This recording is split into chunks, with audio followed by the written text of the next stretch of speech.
pessoal, tudo bem? Hoje nós vamos falar um pouquinho sobre paralisia facial central e periférica.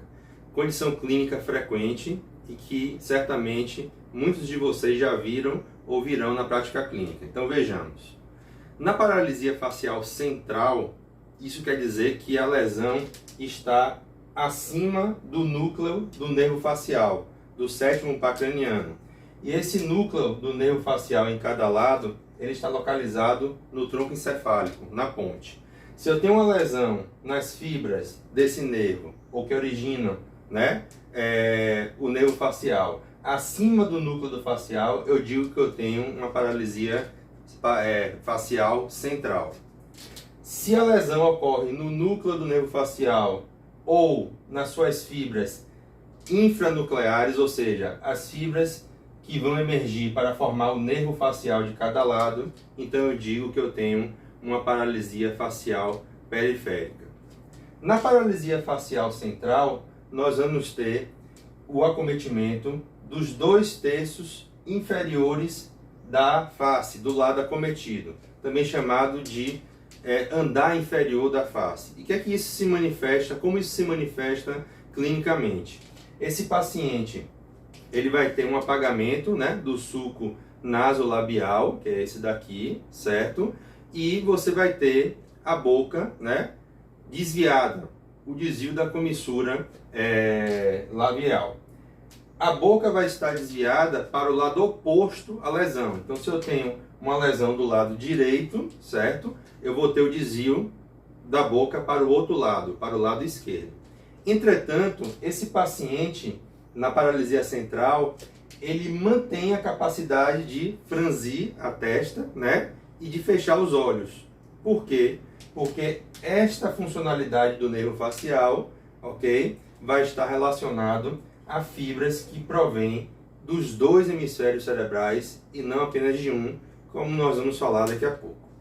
Já na paralisia facial periférica, nós vamos ter o acometimento também da hemiface, de um lado da face, porém, além de acometer a porção inferior, vai acometer também a porção superior da face, certo? Então, se o lado atingido foi o lado direito, esse paciente, além do desvio, certo, da boca para o lado oposto, a gente vai ter também a incapacidade desse paciente em franzir a testa e fechar o olho.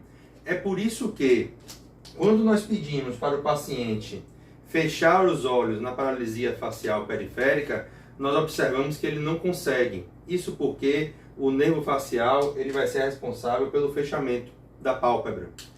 Como o nervo está prejudicado, nós vamos ter a dificuldade ou inabilidade de fechar o olho, e isso vai ocasionar o sinal de Bell. O que seria esse sinal de Bell?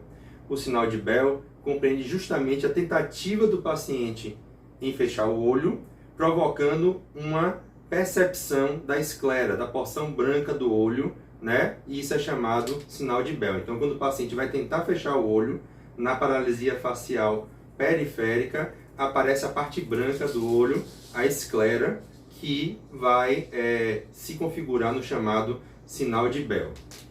Lembrando que tanto na paralisia facial central como periférica, nós vamos ter o desvio da boca para o lado oposto da manifestação. Ou seja, se a manifestação clínica ocorre na hemiface ou na metade da face à direita, a boca vai estar desviada para o lado esquerdo.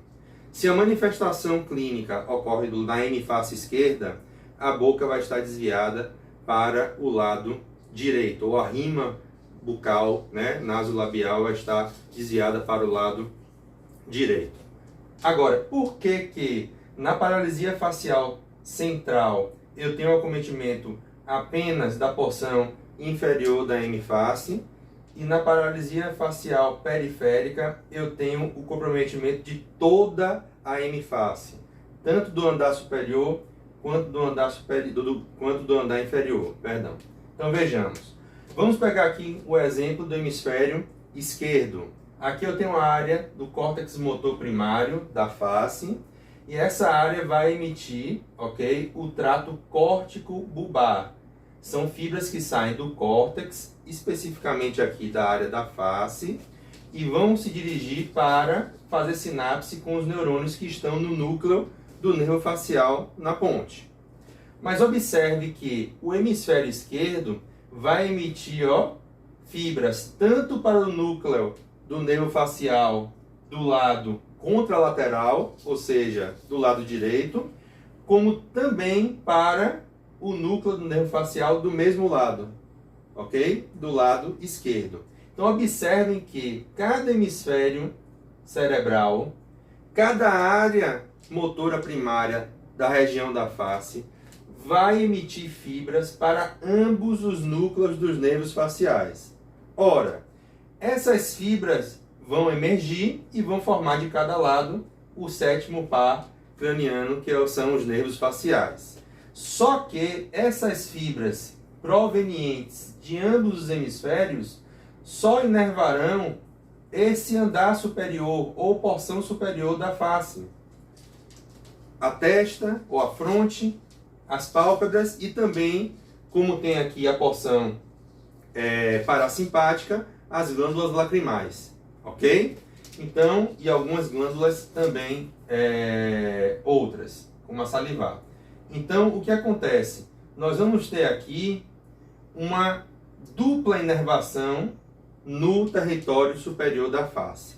Mas, no território inferior, ou no andar inferior da face, nós teremos apenas a inervação proveniente do hemisfério contralateral. Então aqui na hemiface, ok, direita, na sua porção inferior, as fibras que vão inervar essa região, essa musculatura, serão provenientes do hemisfério contralateral, do hemisfério oposto, do hemisfério esquerdo aqui nesse caso.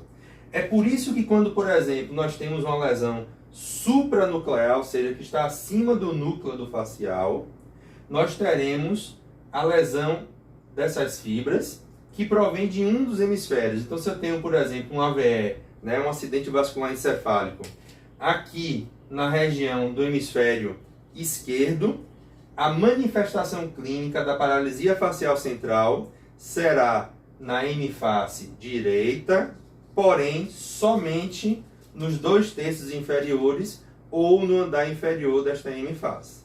Da mesma forma, se eu tiver uma lesão do trato córtico-bulbar, que são as fibras que compõem a ligação aqui entre a área facial no córtex motor primário até o núcleo do facial no lado direito, nós teremos uma manifestação clínica de paralisia facial central no lado esquerdo, somente na porção inferior ou no andar inferior da hemiface contralateral, onde eu tenho a manifestação clínica desta paralisia facial central. Entretanto, como o andar superior dessa hemiface vai ter dupla inervação, então o outro hemisfério cerebral vai suprir esse andar superior e eu não vou ter o déficit de fechamento do olho ou perder a capacidade de franzir aqui a testa, ok? É por isso que eu tenho a manifestação clínica desta forma.